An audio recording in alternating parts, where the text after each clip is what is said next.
Abdiarti ma madu. Abdiarti ma.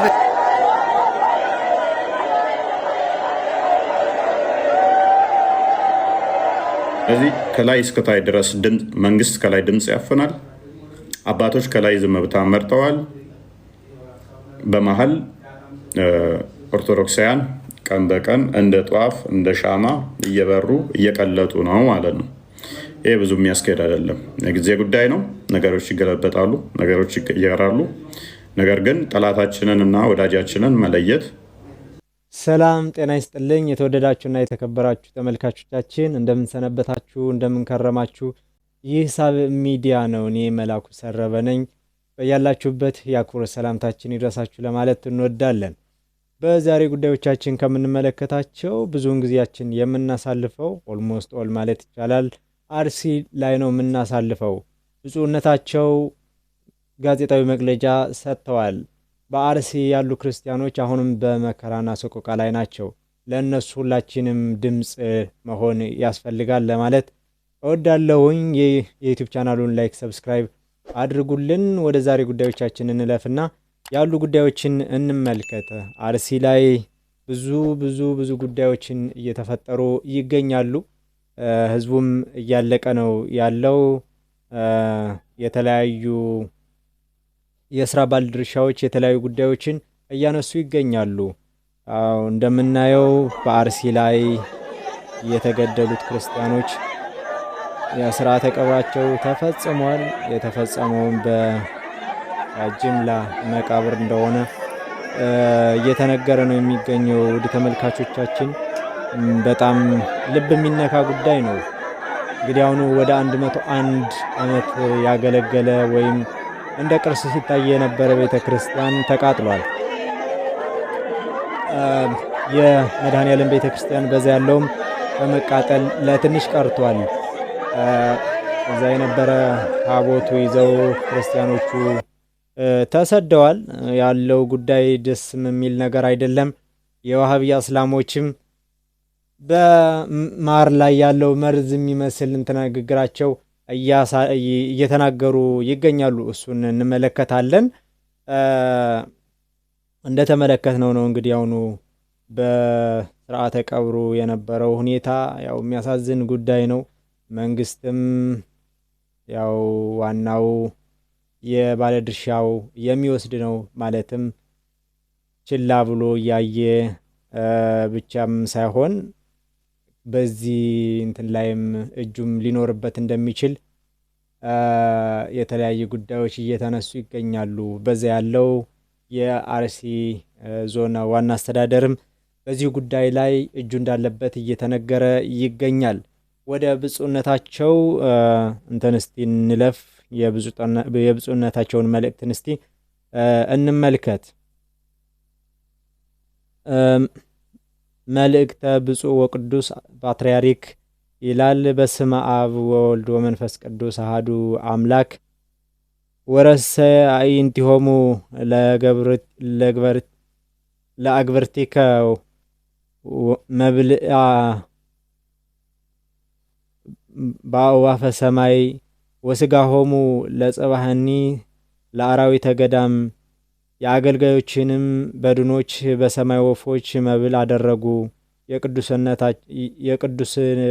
የቅዱሳንህንም ስጋ ለምድር አራዊት በሚል መነሻ ሀሳባቸው ወይም ኃይለ ቃል የመዝሙረኛው ቅዱስ ዳዊት ምዕራፍ 78 ቁጥር 2 ላይ ያለውን ኃይለ ቃል በማንሳት ነው መልእክታቸውን የጀመሩት። በአርሲ ሀገረ ስብከት በአስኮ፣ በሸርካ፣ በሆንሉ ቆሎ፣ በዋቤና በሙኔሳ ወረዳዎች በመንፈስ ቅዱስ ልጆቻችንና በቅዱስ ቤተ ክርስቲያን ላይ ስለደረሰው አሰቃቂ ጥቃት የተሰማንን በተሰበረ ልብ ነው የሰማነው። በተሰበረ ልብ ነው። የእምነት ነጻነት ተደፍሮ 100 ዓመታትን ያስቆጠረ የጠላታ ቅዱስ ገብርኤል ቤተ ክርስቲያን በተቃጠለበት እንዲሁም የካራ ኩፍቴና መድኃኔዓለም ቤተ ክርስቲያንም በተዘረፈበት በዚሁ ክፉ ቀን በርካታ ምዕመናን በግፍ መስዋዕትነታቸውንና በመቶዎች የሚቆጠሩ ወገኖቻቸውን ከቀያቸው መፈናቀላቸውን ቤተ ክርስቲያን በእጅጉኑ ያሳዘነ ክስተት ነው ይላሉ ብፁዕነታቸው።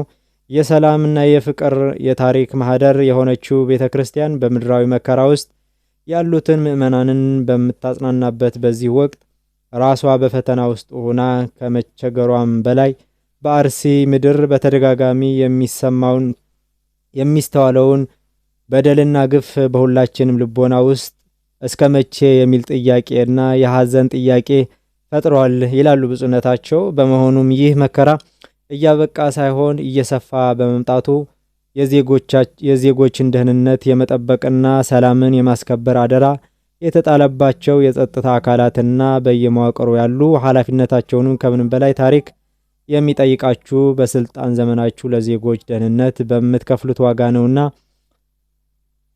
ይህንን የጥቃት ሰንሰለት በማስቆምና ወንጀለኞቹን ለሕግ በማቅረብ ከታሪክ ባለዕዳነት ትድኑ ዘንድ በቤተ ክርስቲያናችን ስም አበክረን እናሳስባለን። በየአካባቢው የምትገኙ ምዕመናንና መላው ኢትዮጵያውያን በወንድማማችነት መንፈስ ተጋግዛችሁ የተፈናቀሉ ወገኖቻችንን በመደገፍ በጸሎት ከቤተ ክርስቲያናችን ጎን እንድትሆኑ ጥሪያችንን እናቀርባለን። በመጨረሻም ቤተ ክርስቲያን ለሰላም፣ ለይቅርታ፣ ለሰው ልጆች ክብር ሁሉ ጊዜ የምትቆም መሆኑን በመግለጽ ይህንኑን የሐዘን ሰዓት አምላካችን በምሕረቱ ያሳልፍልን፣ የሞቱትን ነፍሳቸውን በመንግስት ይቀበልልን፣ የተፈናቀሉትንም በቸርነቱ ያጽናናልን በማለት አባታዊ የሐዘን መልእክታቸውን በእግዚአብሔር ስም እናስተላልፋለን። እግዚአብሔር አምላክ ኢትዮጵያንና ሕዝቦቿን ይባርክ። ወስብሐት ለእግዚአብሔር አሚን። አባ ማትያስ ቀዳማዊ ፓትርያርክ ርዕሰ ሊቃነ ጳጳሳት ዘኢትዮጵያ ሊቀ ጳጳስ ዘአክሱም ወዕጨጌ ዘመንበረ ተክለ ሃይማኖት ግንቦት 26 ቀን 2018 ዓ.ም አዲስ አበባ ኢትዮጵያ ብለው መልእክታቸውን አስተላልፈዋል ማለት ነው። ያው በዚህ ብቻ የሚቆም ሳይሆን ማለትም ይህ ራሱ ትልቅ ነው። ከስንት ጊዜ በኋላ የተገኘ መልእክት ነው። ረጅም ጊዜ ክርስቲያኖች በአርሲ ምድር ላይ ሲገደሉና መከራቸውን ሲያዩ አንድም እንደዚህ አይነት መልእክት አላየንም ነበር። ስለዚህም ይበል የሚያስብል ነው። አው ግን በዚህ ብቻ መቆም የለበትም። መንግስትንም አበክሮ ለመንግስት ይህን ጉዳይ ማሳሰብ ያስፈልጋል። አባቶቻችን የአርሲና የሶማሌ ሊቀ ጳጳስ የሆኑት እሳቸውም መልእክት አስተላልፈዋል። ያው እሳቸው ብፁዕ አቡነ ያሬድ ማለት ነው። ያው ብዙ በዝምታቸው ነው የሚታወቁት። ስለዚህ ይህን ይመስላል። እስቲ ወደ ቀሪ ጉዳዮቻችን እንለፍ። 101 ዓመት የቆየውን የቅዱስ ገብርኤል ቤተ ክርስቲያን አቃጥለውታል። አርሲ አሰኮ ጠለታ ጠፋ ቀበሌ የቅዱስ ገብርኤል ቤተ ክርስቲያን በትላንትናው ዕለት 2018 ግንቦት 24 ተቃጥሏል። 37 ኦርቶዶክሳውያን ተገለዋል። እንዲሁም ከቀኑ 6 ሰዓት ነው ይሄ የሆነው። በዛው አካባቢ የሚገኘውን የቅዱስ መድኃኔዓለምን ቤተ ክርስቲያን ካራ ኩፋቴና መድኃኔዓለምን ለማቃጠል ሞክረው እንዳለ አጠገቡ ያለው አጥሩ ሙሉ ተቃጥሎ ቤተ ክርስቲያኑ ግን ሊቃጠልላቸው ስላልቻለ ተርፏል። በዛ አካባቢ 234 የምዕመናን ቤት ተቃጥሏል። አርሲ ላይ አሁንም ድረስ እየሆነ ያለው ይሄ ነው። በዛ አካባቢ በየቀበሌው በየቦታው አሁንም ድረስ ቁጥራቸው የማይታወቅ ብዙ ኦርቶዶክሳውያን እየተገደሉ ነው። ነገር ግን መረጃ እንዲወጣ አይፈለግም። ቪዲዮ የሰሩ ዜና የሚሰሩ ሰዎችም ያጠፉትን አይተናል። ለደህንነታቸው ሲባል ግን ምንም አልልም። ግን ፍትህ ለቅድስ ቤተ ክርስቲያን እስከ ማጋያት ኦርቶዶክሳውያንን መግደል እስካሁን በደረሰን መረጃ አርሲ አሰኮ 49 ኦርቶዶክሳውያን መሞታቸውንና 49 መድረሳቸውን 280 ኦርቶዶክሳውያን ምን ውስጥ እንዳሉ አይታወቅም። ነገር ግን ሞተዋል ተብሎ ይታመናል። ምክንያቱም ከተቃጠሉት 234 ቤቶች ውስጥ ተቃጥለው ሊሆን ይችላል የሚል መረጃ እንዳለ መሰረት ሚዲያ እየዘገበ ይገኛል። ኦርቶዶክሳውያን አሁንም ድረስ እዛ ከተቃጠሉት 234 መረጃ አርሲ አሰኮ 49 ኦርቶዶክሳውያን መሞታቸውንና 49 መድረሳቸውን 280 ኦርቶዶክሳውያን ምን ውስጥ እንዳሉ አይታወቅም። ነገር ግን ሞተዋል ተብሎ ይታመናል። ምክንያቱም ከተቃጠሉት 234 ቤቶች ውስጥ ተቃጥለው ሊሆን ይችላል የሚል መረጃ እንዳለ መሰረት ሚዲያ እየዘገበ ይገኛል።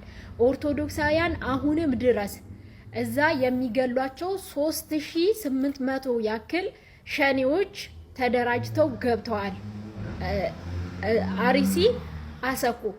አሁንም ድረስ ኦርቶዶክሳውያን መከራ ላይ ነው ያሉት። ይህን ያደረጉት የተባበሯቸው ከገዳዮች የተባበሩት የመንግስት አካላት እዚህ ጋር በፎቶ ላይ የምትመለከቷቸው ናቸው። እያንዳንዳቸው በመረጃ የምናጋልጣቸው ይሆናል። ሁላችሁም ሼር አድርጉ። ለአርሲ ኦርቶዶክሳውያን ድምጽ እንሁናቸው። ከእንግዲህ በኋላ ገዳይና አስገዳዮቻችን አባቶቻችን ናቸው። ሞታችን የማያማቸው ስንሞት ምንም የማይሉ ገዳዮቻችን ቤተ ክህነቱ ነው። ወደዛ ነው ፊታችን የምንመልሰው። እነዚህ የመንግስት አካላት ተስማምተው ኦርቶዶክሳውያንን እያስጨረሱ ነው ያሉት። ቤተ ክርስቲያን ስትቃጠል እንደዚህ የሚረባረቡ ወጣቶች በእውኑ እነዚህ ወጣቶች ሲሞቱ ዝምታ ይገባልን? የቤተ ክርስቲያን ህመም የሚያማቸው ወጣቶች እነዚህ ናቸው። እርስ በራሳቸው አማራ፣ ኦሮሞ፣ ትግሬ ሳይሉ እንደዚህ መስዋዕትነት የከፈሉ ቤተ ክርስቲያኒቱን ለማትረፍ ማለት ነው። እናመሰግናለን እህታችን ህሊና በዚህ ጉዳይ ላይ አበክራ ከምትሰራ ከምትደክመታችን መካከል ከሚደክሞቶቻችን ወንድሞቻችን መካከል በቀዳሚዎቹ ስፍራ የምትይዝ ነች። እናመሰግናለን። አዎ ቤታቸው ተቃጥለዋል። ከ230 በላይ የሚሆኑ ቤቶች ተቃጥለዋል። አሁንም ከሞቱት 49 ደርሰዋል። አሁን በዚህ በምቀርጽላችሁ ሰዓት ይህን ፕሮግራም እያካፈልኳችሁ ባለው ጊዜ እስከ 49 የሚደርሱ ምእመናን እንደተገደሉ ነው። ከ280 በላይ የሚሆኑ ምእመናት የት እንዳሉበት አልታወቁም። ግማሾቹ ምናልባት ቤቶቹ ሲቃጠሉ እዛ ሙተው ሊሆኑ ይችላሉ የሚሉ አሉ። ምናልባትም ደግሞ እንደሚያደርጉት አፍነው ወስደው ብር አምጡ የሚሉበት ጊዜ ይሆናል ብለን እናስባለን። ያው ሁሌም እንደተለመደው የሚያደርጉት ነው። በጣምም እጅግ ልብ የሚነካ የሚያሳዝን ሁኔታ ነው ያለው። እንቀጥል እስቲ።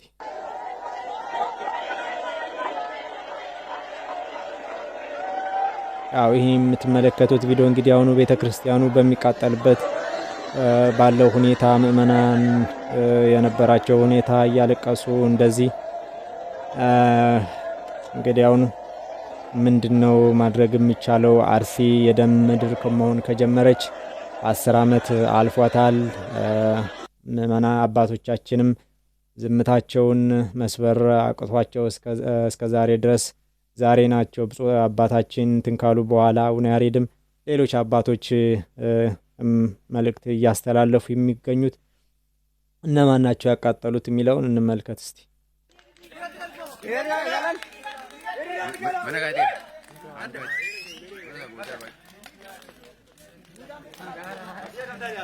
ተመልከቱት እንግዲህ አሁን እዚህ መሳሪያ ይዘው እነዚህ የሆነች ወታደሮች ናቸው። እነሱም ብቻ አይደሉም፣ የዋህብያ እስላም እና እነዚህ ኦነግ ሸኔዎች ተባብረው ያቃጠሉት ነው። በዚህ መካከል እንጎዳለን ብለው ያሰቡት የአማራ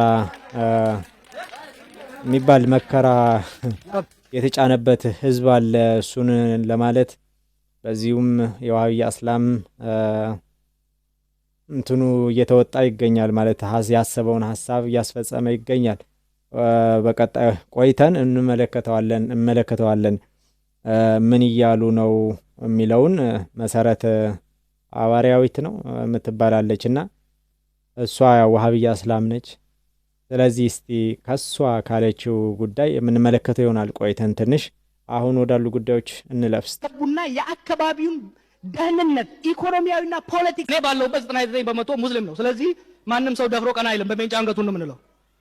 ጎንደር ውስጥ ግን የነበረውን ችግር ይሄ ጓደኛዬ ሲነግረኝ ይሄ መለወጣል።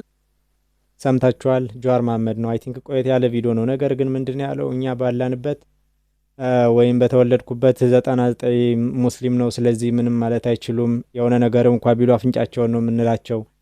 ስለዚህ ያው አሁን በዚህ ባላችሁበት ኢኮኖሚያዊም ይሁን ምንም መጠንከር አለባችሁ። ከዛም በኋላ ሌሎች ከአካባቢዎች ወይም ጎንደርም ሆነ ሌላ ቦታ ያሉ ቦታዎችን እነሱን ለመቆጣጠር አሁን እንትን ማለት አለባችሁ ነው የሚለው። እንስማው ነው። ስለዚህ እናንተ ኦሮሞዎች የራሳችሁን መብት ስታስከብሩ፣ የራሳችሁን ማንነት ስታስከብሩ፣ የፖለቲካ ስልጣንን በእጃችሁ ስታስገቡና የአካባቢውን ደህንነት ኢኮኖሚያዊና ፖለቲካዊ ሂደት ኢንፍሉዌንስ ማድረግ ስትጀምሩ ጎንደር ያለው የሃይማኖት ወንድማችሁ ይከበራል። ትግራይ ያለው የሃይማኖት ወንድማችሁ ይከበራል። እናንተ ኦሮሚያ ውስጥ ደካማ ሆናችሁ ልፍስፍን ሆናችሁ ተከፋፍላችሁ ተዳክማችሁ የእናንተ መሬት ህንድ እየቸበቸበው የሚኖር ከሆነ እናንተ ብቻ አይደለም የምትናቁት፣ ከእናንተ ጋር የሃይማኖት የሚጋራው ሶማሊያ ያለው ሰው፣ ጅቡቲ ያለው ሁሉም ይናቃል። ሃይማኖታችሁን ማስከበር የምትችሉት እንደ ሙስሊምና እስላም እዛ አካባቢ መከበር የምትችሉት ይሄንን ህዝብን ለመከፋፈል አይደለም። የአካባቢው ፖለቲካ በብሔር የተከፋፈለ ነው። እንደ ብሔር ጠንካራ ሆናችሁ የራሳችሁን ጥቅም አስከብራችሁ የወንድሞቻችሁን ጥቅም ለማስከበር ስትንቀሳቀሱ ብቻ እኔ ባለሁበት 99 አዎ እንግዲህ አሁኑ እኔ ብዙ ጊዜ ያሉ ሁኔታዎችን ሳይ የዘረኝነት ኦሮሚያ ክልል ላይ ያለው ሳይ ወይም ይሄ የሃይማኖት ጉዳይ በኦሮሚያ ክልል ያለው ሁኔታ ስመለከት የነ ጀዋር መሐመድ ውጤት ነው እላለሁና እነሱ ናቸው ህዝቡን እንደዚህ አነቃቅተው እንደዚህ አድርጉ፣ አፍንጫቸውን በሏቸው፣ ከዚህ ያለው በኢኮኖሚ ተቆጣጠሩ። ስትቆጣጠሩ ከዛ መብታችሁን ማስከበር አሁን መብቱን ማስከበር አይደለም ግን ይህን ስትቆጣጠሩ የፈለጋችሁትን ማድረግ ትችላላችሁ የሚል መልእክት ያለው ስለሆነ ነው። እንቀጥል። መሰረት ሐዋርያት የምትባለው እንስማ። ሰላም አለይኩም እንደምን አመሻችሁ። በአርሲ 10 የኦርቶዶክስ ምዕመናን ተገድለዋል። በነገራችን ላይ የታጣቂዎቹ መግደል አሁንም እንደቀጠለ ነው፣ በተለያዩ ቀበሌዎች ማለት ነው። እስከዛሬው እንደምለውም የአርሲ ጥቃት የወለጋ ጥቃት ነው። እንግዲህ በኦሮሚያ ክልል የሚገኘው ኦነግ ሸኔ የተባለው የነጃልመሮ አማጺ የፕሮቴስታንት አማጺ ሲሆን ወለጋ ላይ የአማራ ሙስሊም ናቸው በማለት ነው ወለጋ ላይ 30 ሺህ የሚጠጋ ሙስሊሞችን የጨፈጨፈው። በአርሲም ኦርቶዶክሳውያን እየተገደሉ ያሉት የአማራ ናቸው፣ የአማራ ዘር ያለባቸው ወይም አማራ ናቸው ተብሎ ነው የሚገደሉት። በዚሁ አጋጣሚ ለአርሲ ኦርቶዶክሶች ማስተላልፈው አማራ ናቸው ተብሎ ተጠርጥራችሁ ግድያ ታቀደባችሁ ምናልባት መንግስት አቅም ኑሮት ጃልመሮን የሚያስቆመው ከሆነ እስከሚያስቆመው ድረስ ብትሸሹ ነው። በደብረ ብርሃን መጠለያ በተለያዩ አስባችሁታል? ምን እንዳለች ሰምታችኋል? እኔ ዋናው ጉዳይን ቪዲዮ ሳመጣው እቺን እዚች ጋር ያለቻት ነገር ነው ለማስተላለፍ የፈለግኩት። በማር ላይ የተለወሰ መርዝ ማለት ይህኛው ነው። ምንድን ያለችው? በዛ ያላችሁ ኦርቶዶክሳውያን በአርሲ ያላችሁ ነገር እየወረገብ እስኪልላችሁ ድረስ ውጡ፣ ከዛ ወጣችሁ ወደ ደብረ ብርሃን መጠለያ ብትሄዱ ምን ማለት ነው? እናንተ ስትወጡ እኛ የፈለግነውን ግብ እናሳካለን። ይህ ነው እሷ ብልጥ መሆኗ ነው፣ በእሷ ቤት ማለት ነው። ወደ ደብረ ብርሃን መጠለያ ብትሄዱ ጥሩ ነው። ይገባችኋል አደለ? የዋሃብያ እስላም ያንን አካባቢ አርሲ አካባቢ ለንትን ሰጥተዋቸዋል። ታውቃላችሁ ወደ 100,000 ሄክታር የሚሆን ክርስቲያኑን ካጸዱ በኋላ ለሙስሊሞች ትምህርት ቤት እንዲሰሩበት፣ መስጊድ እንዲሰሩበት፣ ኮሌጅ እንዲሰሩበት ሰጥተዋቸዋል። ስለዚህ ውጡ፣ ከዛ ውጡልን ነው በአጠቃላይ እምትለን ከደብረ ብርሃን እስከ እንጂ መሰረት ሐዋርያዊት ለኦርቶዶክስ አዝና አይደለም። ወረባቦ በአፋር ክልል በቃሉ የተለያዩ ማቆያዎች ያሉት ከወለጋ ተፈናቅለው እየመጡ ናቸው። ያፈናቀላቸው ጃል መሮ ነው አርሲ ላይ እየገደለ ያለው። ለዚህ ነው አከል የገደለ አከል እያላችሁ አከል ላይ ከጣታችሁን ከመጠቆም መንግስትን አስቆመልን የሚገለንን በሉት። በነገራችን ላይ መንግስት አያስቆም። አይ ቲንክ መንግስት ራሱ ደስ ነው መሰል የሚለው ምክንያቱም እውነት ነው። የውሃብያ እስላም ነው መንግስት ያለው እዛ አካባቢ ሙስሊሞች አማራ ስለሆኑ ብቻ የተጨፈጨፉት ማለት ነው። ስለዚህ የወለጋ ኦርቶዶክሶችም ማነው የአርሲ ኦርቶዶክሶችም እጣ ፈንታቸው እንደ ወለጋ ሙስሊሞች ነው። የጎጃምና የአማራ ኦርቶዶክሶች እንትና ነው እንትና ናት እያላችሁ ጣታችሁን ሙስሊም ማህበረሰብ ላይ ከመጠቆም መንግስት ላይ ጠቁሙ። መንግስት እንዲያስቆም ጠይቁ። የሁላችንም ጥያቄ ነው፣ የጋራ ጥያቄ ነው። በእርግጥ የኢትዮጵያ ሕዝብ ለምዶታል። እዚህም ቦታ ተገደሉብን እያሉ ማልቀስ፣ እዚህም ቦታ ተገደሉብን እያሉ ማልቀስ የተለመደ ነው። በጣም ነው የሚያሳዝነው። በጣም አዝኛለሁ በአርሲ ኦርቶዶክሶች ላይ በደረሰው በደል። እኔ በጣም ታምሜ 1 ወር በተከታታይ አልቅሻለሁኝ። በወለጋ እንትን ማለት ነው አውቀዋለሁኝ። በአርሲ ላይ በሚደርሰው የሚሰማችሁን ስሜት አውቀዋለሁኝ። ብቻ ለሀገራችን ሰላም ያምጣልን። በዛም ሆነ በዛም አከሌ ነው ማለታችን ሳይሆን ጥፋተኛ ነው፣ ጥፋተኛ እናውግዝ። እንደዚህ ነው። ያው መልእክቱ ጥሩ ነው አይደለ? ጥሩ ነው። ነገር ግን ውጡልን የሚለው ግን ምን ማለት ነው? ለምንድን ነው የሚወጡት? ከዛ በኋላ ከወጡ በኋላ ምንድን ነው የሚፈጠረው የሚለውን ነው እንድታዩት የፈለግኩት። በማር ላይ የተለወሰ መርዝ ነው። እንዲህ በቀላሉ ነገር የሚታይ አይደለም። ወለጋ ማነው አፋር፣ ደብረ ብርሃን የተለያዩ ቦታዎች ሄዳችሁ መጠለያዎች አሉ፣ ብትሄዱ መልካም ነው፣ እዛ ይሻላል። ስለዚህ ይሄ ልቀቁልን እንደኛ የሚል መልእክት ያለው ነው። ያው ትረዱታላችሁ የሚል እሳቤ ያለኝ። እንቀጥል። ቤተ ክርስቲያን እየተቃጠለች ነው፣ እየወዳደመች ነው፣ እየፈራረሰች ነው። ልጆቿ እየታሰሩ ነው፣ እየተገደሉ ነው። ቤተ ክርስቲያን አሁን ያለችበት ጉዳይ በጣም ከባድ ነው። አሁን ፓትሪያርክ ለሆን የሚያስፈልጉ ትምህርቶችን ነገር ያለው እርሱን ሳይማሩ ክርስቲያን ያልሆኑ ሰዎች ዝም ብለው ብድቅ እያሉ ራሳቸውን በራሳቸው እየሾሙ ቤተክርስቲያን ውስጥ እየገቡ። የሚገርመው ነገር ደግሞ ቤተክርስቲያንን ማገልገል ሳይሆን የሚፈልጉት ቤተክርስቲያን ቁጭ ብድግ ጎንበስ ቀና እያለች እንድታገለግላቸው ነው የሚፈልጉት እነዛ ሰዎች ማለት ነው። understand? I really understand. እነዚህ ሰዎች ደግሞ የክርስቶስ አካል የሆነችውን ቤተክርስቲያንን ለሁለት ለመክፈል ያልሄዱበት ርቀት የለም። መጽሐፍ አንብበህ ከሆነ ድሮ ማሉሽም ሲባል ጠፍተው በማታ ተፈልገው ታስረው ነበር የሚሾሙት። እነማ የድሮ አባቶቻችን ምን እንደሚሾሙት ጥቅስና ሲሾሙ አይ እኔ ለረኝነት አልሆንም ታስረው ነበር የሚሾሙት።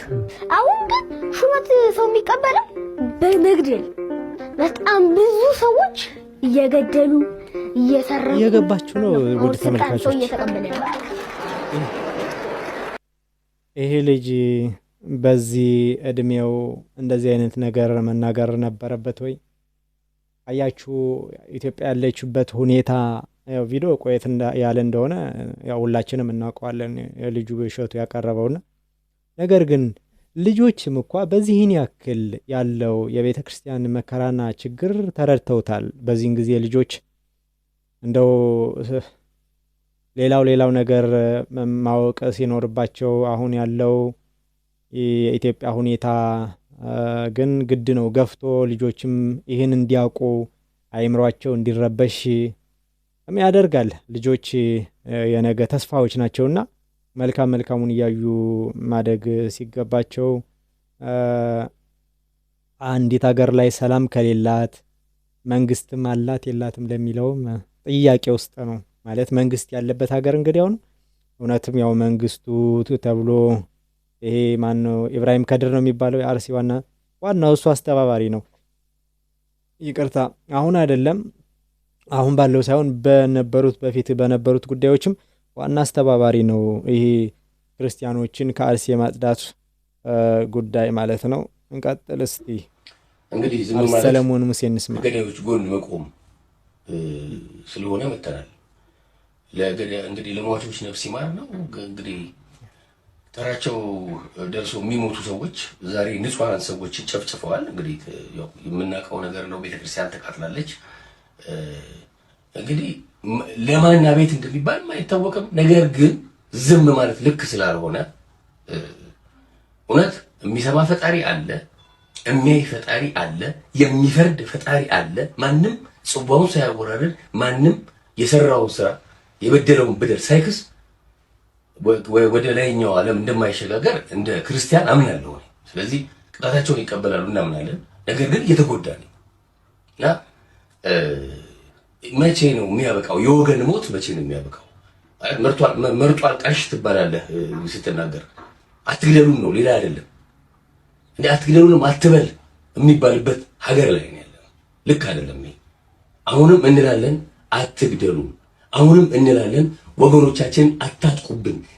ለዛው ንጹህ አልፎ የተቀመጡ ወገኖች ምንም የማያውቁ ፈጣሪያቸውን የሚያመልኩበት ቤተክርስቲያን ተቃጥሏል። እዚህ አሁንም ኢትዮጵያን ወገኖቻችንን አትንኩብን፣ አትግደሉብን እባካችሁ ገዳዮች፣ ተራችሁ ደርሶ ትሞታላችሁ። ይሄ ሀቅ ነው። እዚህ አንዲት ሀገር አለችን፣ ተስማምተን እንኑር። የሚሻለን እሱ ነው። እስከ መቼ ድረስ እሪ እያለን፣ እስከ መቼ ድረስ እያለቀስን፣ እስከ መቼ ድረስ ነፍስ ይማር እያለን እንኑር? አሳዛኝ ነው በእውነት። አሁንም ነፍስ ይማር፣ ሌላ ምንም አንልም። ተራችን እስኪደርስ ነፍስ ይማር። እናመሰግናለን አርቲስት ሰለሞን ሙሄን። አዎ እያንዳንዱ ያለበት የስራ ድርሻ ሆኖ ለአርሲ ድምጽ መሆን ያስፈልጋል። ነገ በእኔ ቤት ነው፣ ነገ እኛ ጋር እስኪደርስ አይደለም መጠበቅ ያለብንና አዎ እናመሰግናለን። ድምጽ ለሚሆኑ ሁሉንም እናመሰግናለን። በቃ ድምጽ ነው እንግዲህ ያው ዋናው መሆን ያስፈልጋል። በመንግስት ባለድርሻዎችም አሉ ኦርቶዶክሳውያን፣ ያው እነሱ ዝምታቸው ነው። አሁን ምርጫ ነው።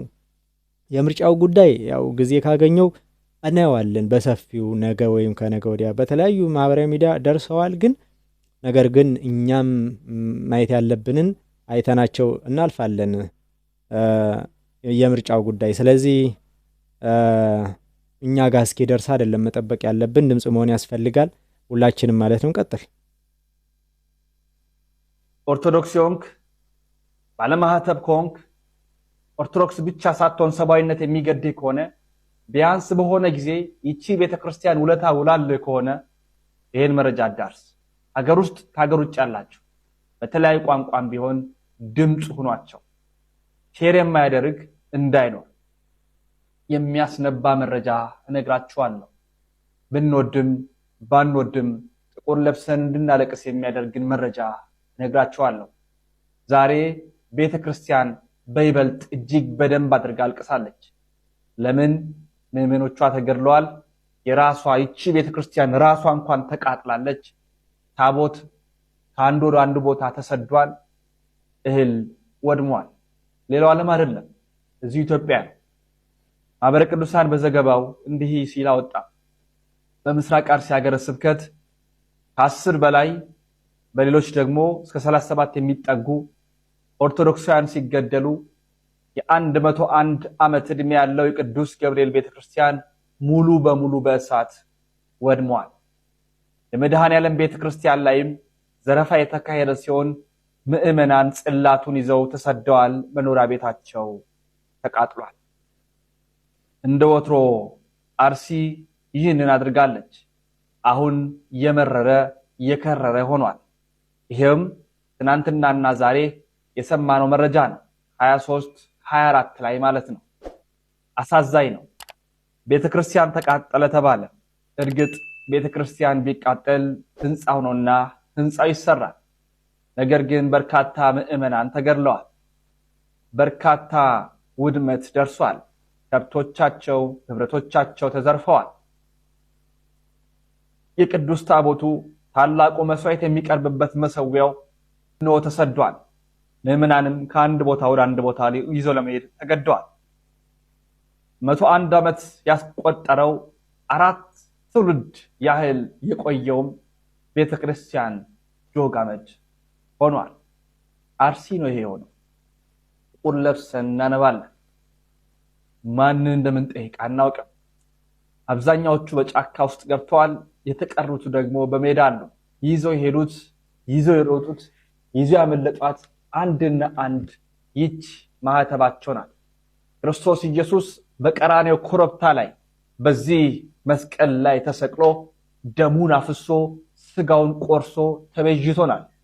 አንገታችን ይቆረጥ ይሆናል እንጂ ይህንን መስቀል ከአንገታችን አናወጣም፣ ማተባችን አንበጥስም ብለው ክርስቶስን ይዘው ሄደዋል። አቤቱ ጉልበቴ ሆይ እወድሃለሁ፣ ኃይሌ፣ አምባዬ፣ መጠጊያዬ፣ መድኃኒቴ፣ መሸሸጊያዬ አንተ ነህ ሲሉ ለቅዱስ ዳዊት እያዜሙ እነሆ ተሰደዋል። ኦርቶዶክሳውያን አባቶቻችን ታቦቱን ይዘው ለቅዱስ ዳዊት እየዘመሩ እየጸለዩም ወደፊት ለፊት ታቦቱን ይዘው ሄደዋል። ታቦት ተሰብሯል። ቤተክርስቲያን ተቃጥሏል። ምዕመናን ተገድለዋል። ይህ ኢትዮጵያ ውስጥ ይህ አርሲ ነው። ይህንን ይድረስ ለአባቶች አንልም፣ ይድረስ ለሲኖዶስ አንልም። ብቻ ወደ ማን እንደምንጮህ አናውቅም።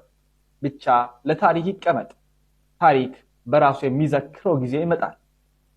ባካችሁ አባቶቻችን ህንፃ ህንፃ ህንፃ፣ ልማት ልማት ልማት እያላችሁ ዕለት ዕለት እኛ ኦርቶዶክሳውያን ታሳዝኑ። ይሄው እኛ በዚህ ሰዓት መስማት ምንፈልገው የራቀው እንዲቀርብ፣ ያለው እንዲጸና፣ በጭንቅ ውስጥ ያለው እንዲጽናና ነው። ይህንን ደግሞ ከእያንዳንዱ የደብር አለቃ ከእያንዳንዱ ካህን እንፈልጋለን። እኛ ያልተገደልነው አርሲ ስላልሆን ብቻና ብቻ ነው። የሰማይ አምላክ ልዑለ ባሕሪ ቅዱስ እግዚአብሔር ሰላሙን ለምድራችን ለሀገራችን ከሁሉ ደግሞ ለምትቀድመዋ ለንዕድ ክብርት ለሆነች ለቤተ ክርስቲያናችን እግዚአብሔር ያምጣል። አሜን። ወንድማችንን እናመሰግናለን። ያው በአርሲ ነው። ይህንን ለኛ ላለመሞት ምንድነው ተስፋ የሚሆነን? አንድ ሰው ልጁ እየሞተ ዝም ካለ አባት ነው ወይ ሊሆን የሚችለው? አርሲ ሲያልቅ ነገ ደግሞ የመታረድ ማይከል ይሆናል። ኦርቶዶክስ ተዋሕዶ ቤተክርስቲያንን የሚመሩት በበላይነት ያሉ አባቶቻችን አሉ። እነሱ ከተኙ እነሱ ዝም ካሉ የኛ ድርሻ እስከምን ድረስ?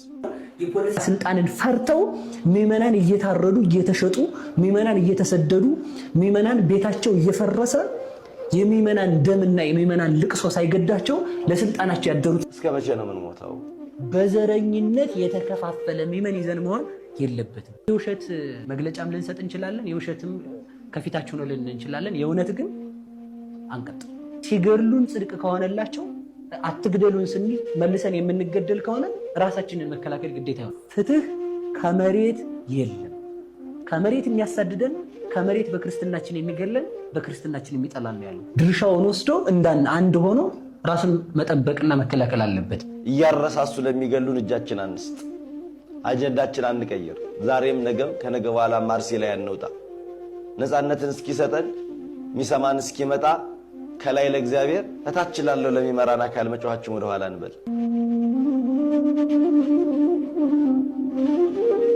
አዎ እኛም አርሲ ስላልሆን ነው ያልተገደልነው። አዎ እኛም ኦሮሚያ ክልል ስላልሆንን ያልተገደልነው። አዎ አርሲ ላይ ስላልሆነ ነው የተገደልነው። ወወልድ ወመንፈስ ቅዱስ አሐዱ አምላክ አሜን። ሰላም ተመልካቾቻችን እንዴት አላችሁ? ይህ ዋካ ብርሃን ሚዲያ ነው። ዛሬ እግዚአብሔር ወዶና ፈቅዶ ታላቁ መምህራችን ከመካከላችን ይገኛሉ። መምህራችን መጋቤ ብሉይ ወሐዲስ የኔታ ግሩም ወርቁ ናቸው። መምህራችን እንኳን ደህና መጡ። እንኳን ደህና ቆያችሁ። እንዴት ሰነበቱ? እግዚአብሔር ይመስገን። አክብረውን ወደ ዋካ ብርሃን ሚዲያ ስለመጡልን እጅጉን አድርጌ በተመልካቾች ስም አመሰግናለሁ።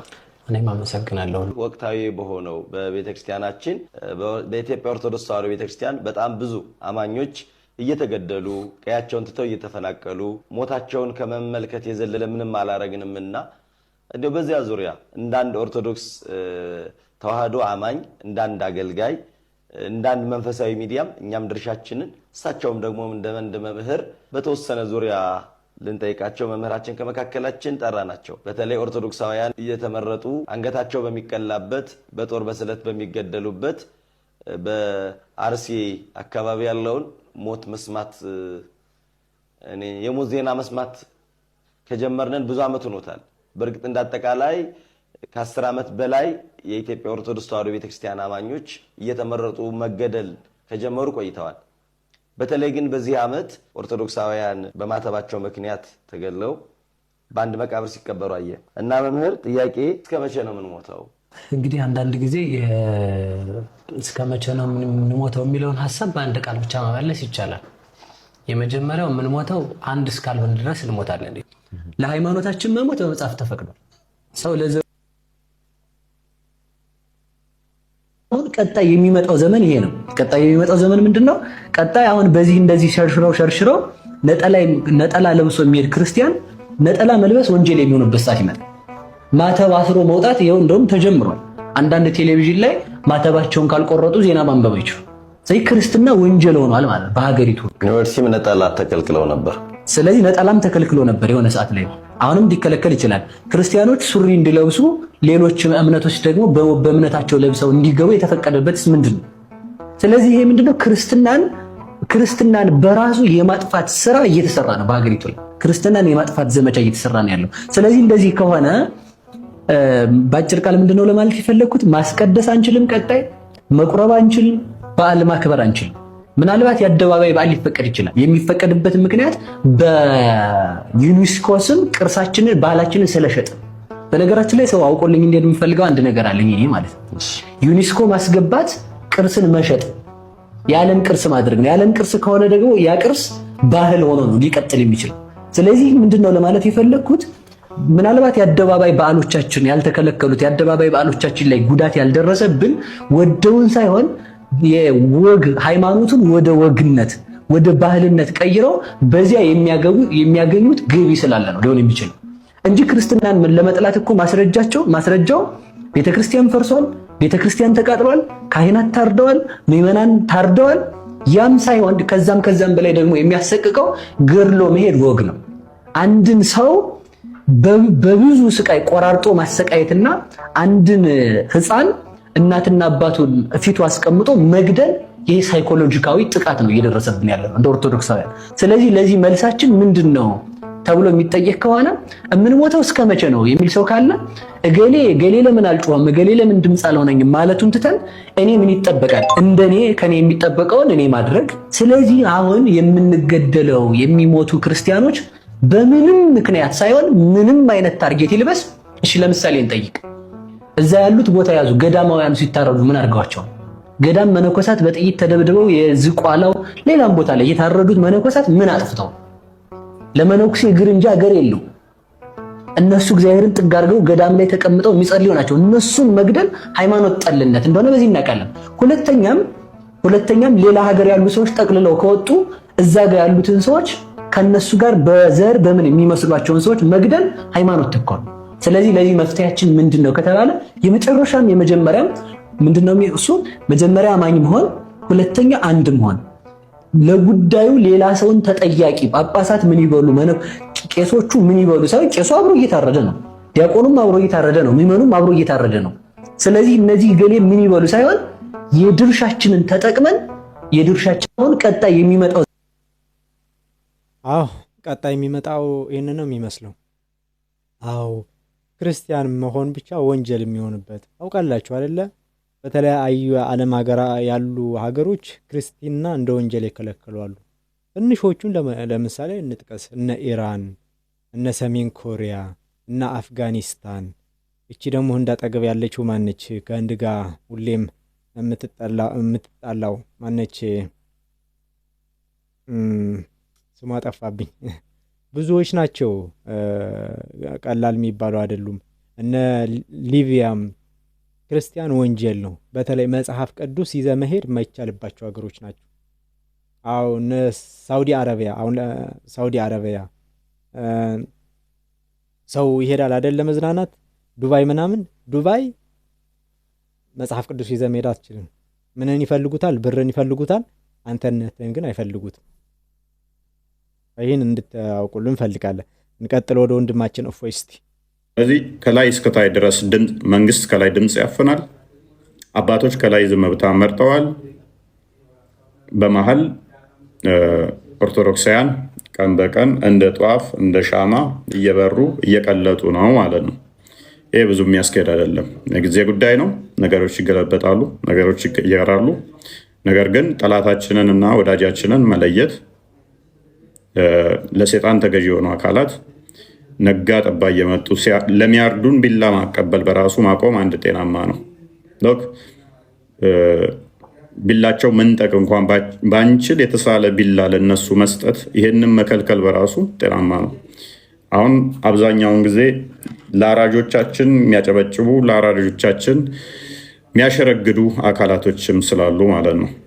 ይሄንን መነጠል፣ ይሄንን ማወቅ ክርስቲያኖች ሁነው ለገዳዮች በርቱ፣ አይዟችሁ፣ ግደሉ፣ በዚህ ቦታ ላይ አሁን በአርሲ አልተፈጠረም፣ እንደዚህ አይነት ግድያም አልተፈጠረም እያሉ እስከ ዛሬ ድረስ የአራጅን ወይም የገዳይን ቢላ ቀባይ እንዳለው እፎይ የሆኑ ክርስቲያኖች ነበሩ። ከአመራሮች እስከ ቤተክርስቲያን የቤተክርስቲያን አለቆች ወይም በሲኖዶስ ውስጥ ካሉ ሰዎች ጨምሮ ማለት ነው። ምንድን ነው እያደረግን ያለ ነው የሚለውን መገንዘብ ጤናማ ስለሆነ፣ ስለዚህ ማንኛችንም ሟች ነን። ማንኛችንም ከሞት ምንቀርበት ነገር የለም።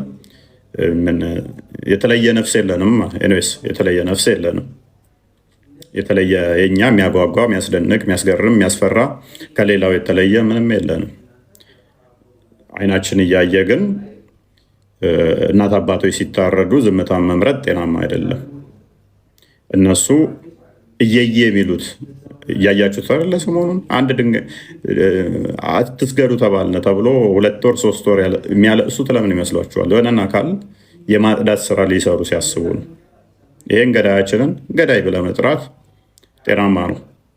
ገዳይን ገዳይ ብሎ መጥራት ትክክልም ነው። አራጅን አራጅ ብሎ መጥራት ትክክልም ነው። አርሲ ላይ የመረጠው ኦርቶዶክሳውያንን በመስቀላቸው ምክንያት የሚያርደው ቤተክርስቲያንን የሚያቃጥለው ኦርቶዶክስ አይደለም።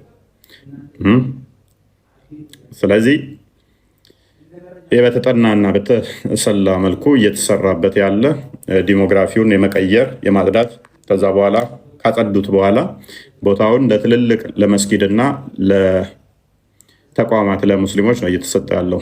አርሲ ጢጆ አካባቢ ላይ ባለፈው የተሰጠውን የዋብያው የመጅሊሱ መሪ ሄዶ ሲቀበል አይታችኋል። እዛ አካባቢ ላይ ኦርቶዶክሳውያንን አርደው እና ገለው ከጨረሷቸው በኋላ የዩኒቨርሲቲ መገንቢያ ነው ምናምን ብለው ቦታውን ሰጧቸው ማለት ነው ለዋብያው ክንፍ።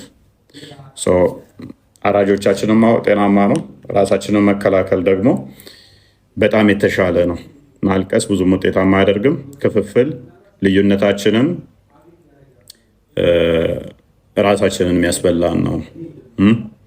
አንድነት ህብረት ወሳኝ ነው ብዬ አምናለሁ። አንተ እንዲህ ነህ አንተ እንዲያ ነህ የሚለውን እንተውና አንዲት የሚያስተሳስረን ኦርቶዶክሳዊ ክርስትናዊ የሆነ እምነት አለን። ያ ክርስትናው ሊይዘን ሊያስረን ይገባል። የትኛውም ከዚህ የተሻለ ገመድ ሊኖር አይችልም። ለአንድ ድንበር በተጣላን ቁጥር የኛው ድንበር የኔ ነው የኛው ድንበር አንተ ነው እየተባባል በተገዳደልን ቁጥር እኛ ካለቅን በኋላ መሬቱ ለእኛ ምን ይጠቅመናል? መቀበሪያ ከመሆን ውጭ። ስለዚህ ቀረቷችንም ፉከራችንም መፈክሮቻችንም ሊቃኙ ይገባል ብዬ አምናለሁ። ቅድሚያ ሰው መሽተት አለባቸው። ፉከራችን መሬቱ የኔ ነው መሬቱ ያንተ ነው ከሚለው ቀድሞ ሰው እንሽተት። ክርስትናው ያስተሳስረን። የትኛውን ቦታ ላይ ይሁን አርሲም ይሁን ባህር ዳርም ይሁን መቀሌም ይሁን አፋርም ይሁን ክርስቲያን ወንድሜ ሲነካ ሲመታ ያ ቦታው የሱ ነው የኔ ነው ሊነካ አይገባም የሚለውን አይዲዮሎጂ ልንይዝ ይገባል ማለት ነው።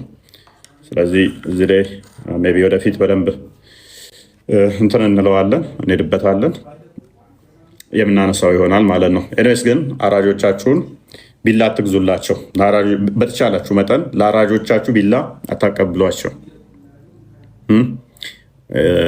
አብዛኞቻችን የመንግስት ባለስልጣናትን እናውቃቸዋለን። ከኛው ነው የወጡታል። ቤተሰብ ይኖረናል፣ ዘመድ ይኖረናል፣ ዘመድ ባይኖረን ጓደኛ ይኖረናል። የመንግስት አካላት በአቅራቢያችን የምናውቃቸዋለን። ስለዚህ አትሊስት ትክክል አይደለም እየሰራችሁ ያላችሁት የሚለውን ደጋግሞ አጽንኦት ሰጥቶ መናገር። ስማቸውን እየጠሩ ሼም ማድረግ እነኝን አካላቶች መለጠፍ። በዚህ አካባቢ ላይ የሚያስገድሉት እነከሌ ናቸው። አስገዳዮቹን ስማቸውን እየለጠፉ ለትውልድ ማስቀመጥ፣ ገዳይ አራጅ የሆኑ አካላቶችን እስከነ እንትናቸው መረጃዎቻቸው ማለትም ገዳይነታቸውን ገዳይ ከሆኑ እዛ አካባቢ ላይ አመራር የሚሰጡትን መለጠፍ። በየትኛውም ቦታ ላይ ነፃነት አግኝተው እነሱም ነገ በውስጥ የሚያደርጉት በአደባባይ አይታወቅም ብለው እንዳይንቀሳቀሱ የማድረግ ስራ ይሰራል። እንዲሰራ ማድረግ ግድ ይላል ማለት ነው። አባቶች ተናገሩ አልተናገሩ ያው ብዙም እንትን የሚል አያስፈልግም። እኛው ለውጥ ማምጣት እንችላለን። አባቶች ቢናገሩ ጤናማ ነው። ብዙ አማራ እናመሰግናለን ወንድማችን እፎይ። አዎ አባቶቻችን ቢናገሩልን ተሰሚነቱም ይኖራል።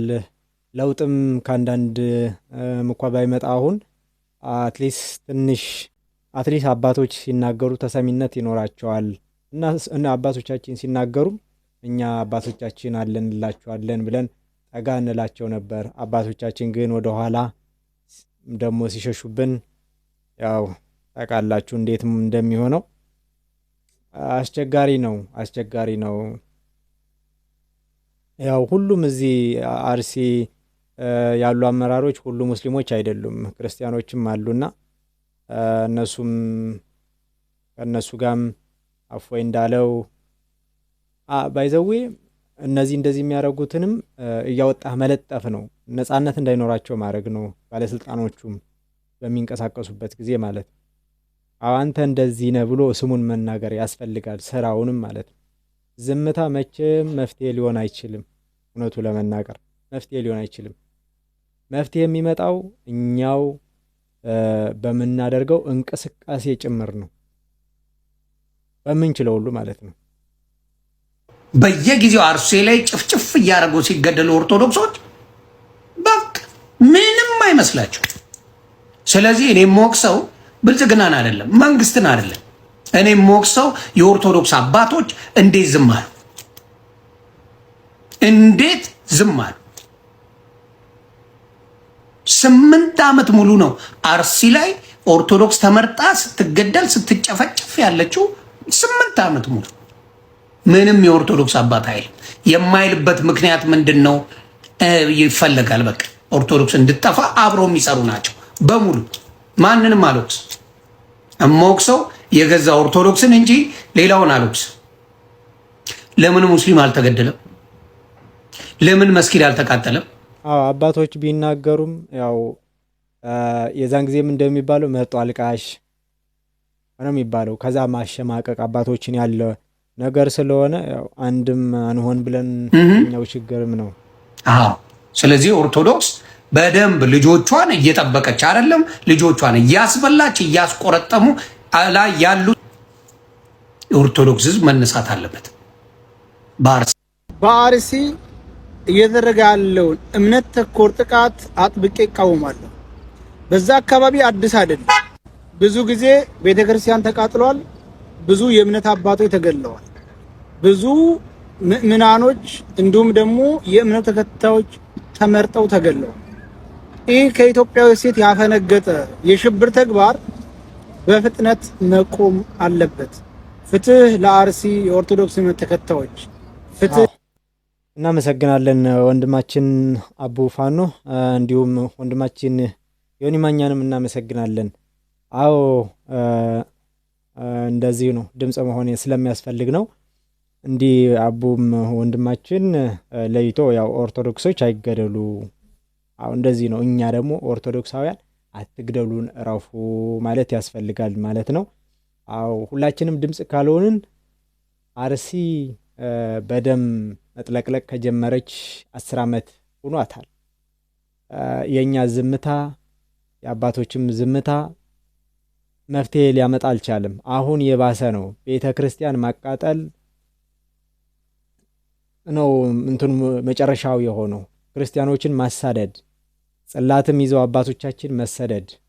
አታስታውሱም? የዛሬ 9 ዓመት 8 ዓመት አካባቢ ጅጅጋ ሶማሌ ቤተ ክርስቲያናችን ሲቃጠሉ ዝም ብለን ማየታችን አዎ ትናንትና ከትናንት ወዲያ በዚህ በሰሜኑ በኩል ጦርነት በነበረው ጊዜ ቤተ ክርስቲያን ተለይታ ስትመታ ዝም ማለታችን፣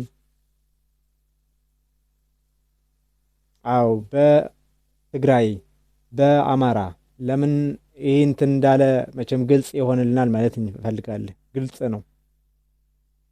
ኦርቶዶክሶችን የማጥፋት ኤሊሚኔሽን ኦፍ ዘ ክርስቲያኒቲ ፍሮም ዘ ኖርዘርን ፓርት ኦፍ ኢትዮጵያ ይህ ነው የተያያዘው። አዎ በተለያዩ ቋንቋ የምትናገሩ ማህበረሰቦች ለዓለም ማህበረሰብ አይሰማም፣ ግን ማለት ሰምቶ መፍትሄ የሚያሰጠን አካል ባይኖርም ነገር ግን ድምፅ መሆናችንን አናቆምም። አዎ ኤሊሚኔት ማድረግ ነው፣ ማጥፋት ነው፣ ማጽዳት ነው የተፈለገው ክርስቲያኖችን። ለምን እና አብይ ነገ ለሚተክሉት መንግስት ወይም ለሚያካሂዱት የርኩሰት ስራ ኦርቶዶክስ ጠላት ነች ለነሱ።